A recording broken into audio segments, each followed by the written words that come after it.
Hello and welcome to Attack of the Pack. This is going to be our edition of this. We're looking at the schedule for all 17 weeks of the NFL season, and we're going to break it down week by week, and this is going to be week number 1. Alright, so all we did really was we just looked at a couple of like primetime games. We didn't really delve into the 1 o'clock games too much, because, you know, not everybody's going to get to see those. So we tried to stay with games that most people will get a chance to see. So first week, a couple key games that'll be interesting. Buccaneers versus Titans. You have Jameis versus Mike Evans, or not versus, excuse me, Jameis and Mike Evans versus Marcus Mariota and Dorial Green-Beckham. Joe, how do you see that one playing out? Now, of course, it's not just, you know, a two-man team. Yeah. They have defenses and other offensive players and whatnot to take into account. Still, how do you see that? As much as I like Mariota, I'm going to take Tampa Bay in that game. I think Winston will be more NFL ready. He's got a couple really good targets to throw to. I mean, Mariota's got Dorial Green-Beckham. No, he's also got that Hunter kid from Tennessee, and he's also got, I believe it was Kendall Wright, was the guy they drafted from Baylor a couple years ago. But I mean, I think DGB can be that, you know, that eventual number one home run guy. And hopefully James Hunter can step up. But I mean, last year I don't think they had a receiver for the Titans go over 1,000 yards in the season. And I know the Bucks had at least one Mike Evans. Yeah. He had over 1,000.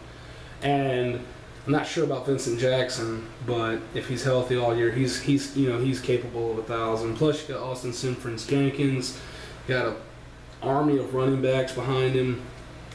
No, I mean, they did go out and draft, I think it may have been David Cobb, but they got a running back. Tennessee did late in the rounds in the draft, but once again, you know, it's a rookie. You never know how that's going to play out. And as far as proven commodities, they don't really have much. Yeah. Then again, I mean, Tampa's. Well, I mean, you know, they got Sims and Doug Martin if he can get back to how he used to be. But very interesting matchup. Can't wait for that one in prime time action in week 1. Next, we move on to the kickoff for the Packers schedule is Packers at the Bears. And this will be interesting for a couple of reasons, not just because we're Packers fans. For one, the Bears defense switching to a 3-4. So my question is, are they trying to turn Jared Allen into Julius Peppers 2.0? Because Julius came to us, became an outside linebacker, stand-up outside linebacker, and he's revitalized his career. Or are they looking at doing the same thing with Jared Allen? And then another thing I want to look at for that game is how will the secondary for either team look? I mean, Chicago's scares me, not in like, but like, They were atrocious. They scare me in a, man, I would hate to be them kind of way more than the Packers secondary. Yeah, but Green Bay, you've lost Get burnt Sherman, or not Sherman, Williams. You've lost Devon House, and now you've got two rookies that aren't ideal. What are they? Are they safety? Are they a corner? Exactly. And then, of course, you have Casey Hayward, who has proven to be our most game-changing, you know, impactful corner, but he can't stay healthy. So, you got that. But at least, you know, we got Sam Shields on the other side. The Bears, on the other hand, their safeties are still up in the air. Don't know what their safeties are going to look like. At least we know as Packer fans, like our safeties are set. Yeah. Morgan Burnett, tackling machine. Clinton Dix, tackle whiffer supreme. But he can make some plays on the ball, whether it's breaking it up. That's the other thing. Well, I mean, he can also stare at the ball as it falls into the hands of a Seattle player. But as long as we're not playing the Seahawks, I think he'll be all right. I mean, too, you're going to have Green Bay with a solid running attack. Bears. How's Matt Forte going to look this year? He's getting old. Yeah. Well, I mean, they got Jeremy Langford. So more importantly, what's Jay Cutler going to do? I mean, damn, if Jay Cutler ain't the most overpaid. Come on, man. They picked up Kevin White just like last year. They're going to say Chicago's going to be an offensive juggernaut, man. You know, it seems like every year Chicago is either a Super Bowl favorite or Jay Cutler's an MVP favorite preseason, and then they suck every year. Every time. I mean, shit, we won the division like, what, the past 5 years in a row? Or 4 years. The last time we didn't win the division, we won the Super Bowl. Yeah, we'll take that. But, yeah, as far as the Jay Cutler, he's just he's going to hold that team back. Whoever comes in after him may be an offensive juggernaut, but no. He is okay. You got John Fox. John Fox is notorious for not really developing quarterbacks at all. He's kind of like a Rex Ryan. He's kind of been gifted with having quarterbacks like Peyton Manning and Jake Delhomme to some extent. He was already developed enough to manage and get them to a Super Bowl. He's gotten to Super Bowls with the exception of Peyton. Of course, he's only gotten to like 2 or 3, but no, 2. Anyways, point is, in Carolina, he got there based on defense and a run game, and to some extent, it was defense and a run game. Granted, they did have Peyton Manning, had a huge year they went to the Super Bowl, but that offense didn't show up in the Super Bowl. That Peyton Manning offense didn't show up in the Super Bowl. So if they had gotten there on defense and a run game, maybe they would have had a chance. But that's John Fox's MO. Defense right now is, at least compared from what's held over from last year, it looks shaky. Offense, they're equipped and they drafted for the pass, but John Fox likes to run.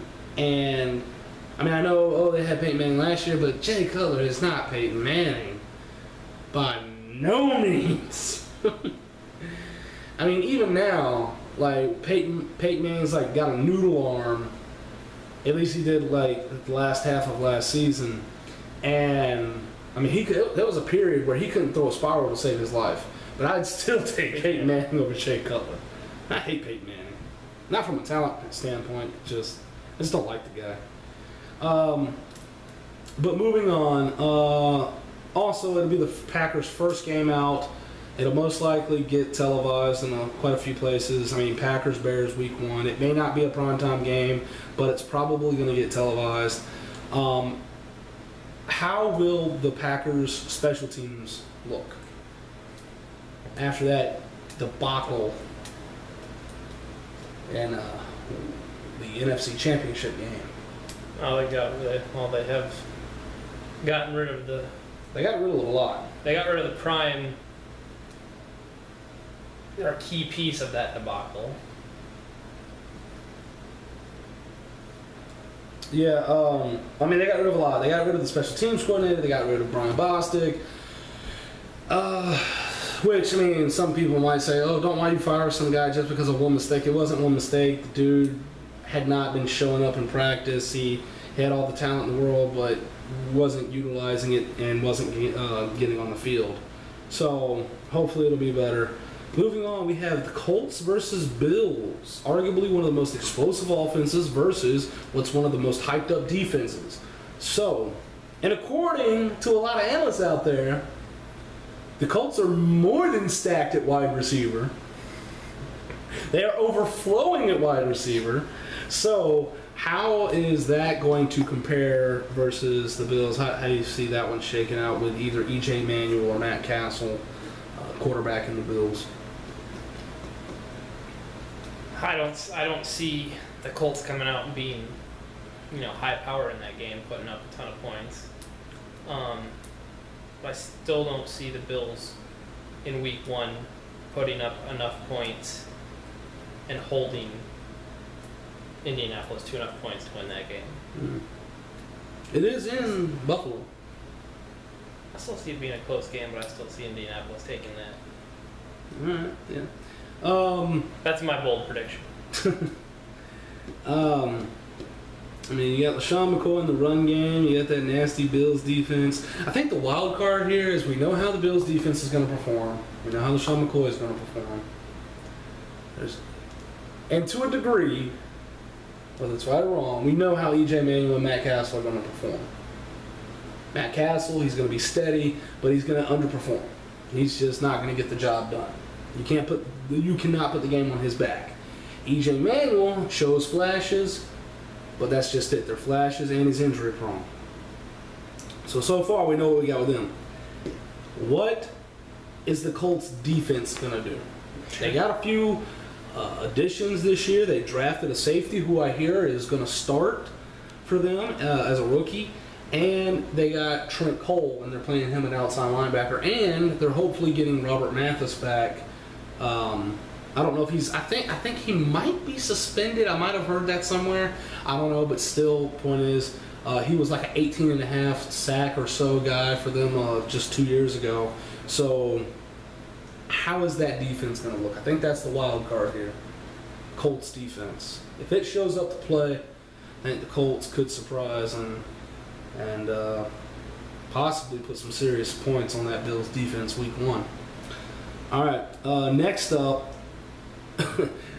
this was a primetime game, and I have a feeling this was made before all the announcements, but it's Vikings at the 49ers, and my question to you, Joe, is will the 49ers actually have enough people to field the team? The rate they're going, there's not going to be a team. I mean, we've had another retirement. In case you haven't been paying attention, there's another retirement. Right tackle Anthony Davis has started for this team pretty much since he was a rookie, and he's retired at least for a year to let his mind and body heal. This has, to me, it has the potential to be a primetime blowout. That defense has been decimated. That offensive line has been hit. 2 studs gone. Colin Kaepernick is not elite. Sorry if there's any San Fran fans out there that think he is. He can occasionally win a game for you, but he's not going to put the team on his back and carry you to the promised land. But don't worry, we don't think Cam Newton's elite either. So, you can always call in a bomb threat. Yeah, let's hope Alvin Smith doesn't get suspended for another one of those. And then the Vikings, they got back Adrian Peterson, who's in the best shape of his life and all this other shit. He's looking phenomenal in the camps. Teddy Bridgewater in his second year with Mike Wallace, with some other key pieces, a ramped up defense. It looks like a bad time. Like, you're facing the Vikings, and your team is going to be depleted, and your team is depleted on the roster. You're going to have a bad time. I mean, this is coming from a Packers fan, but of course you got that Vikings fan base out there. But yeah, I think that has potential to be a possible blowout in prime time. Joe, thoughts? I agree with that. I mean, that's... What do you do when you lose that many people? It's not just the fact that they lost that many bodies, but it's about what bodies they lost. Defensive captain and leader Patrick Willis. Okay, well, we'll just put in Chris Borland. A week later, if that, Chris Borland's gone. Fuck. Well, we had to get rid of Bray McDonald, but we still got Justin Smith, and then he retires. Well, shit, we lost Mike Iupati in the off season to free agency, but hey, we still got Joe Thomas and all these other people and Anthony Davis. What? He just retired? Shit. So I don't know. But yeah, it's gonna be a rough season for 49ers fans. I mean, if you guys go 8-8, I would consider that lucky. I really would. So many crucial. And you know what's really bad? And of course, they also lost their cornerback. I think it was Chris Culver. But what's really bad is a lot of the losses they've experienced are in the trenches, offense and defensive line. And just about every coach from high school to college to pro will tell you that's where games are won and lost.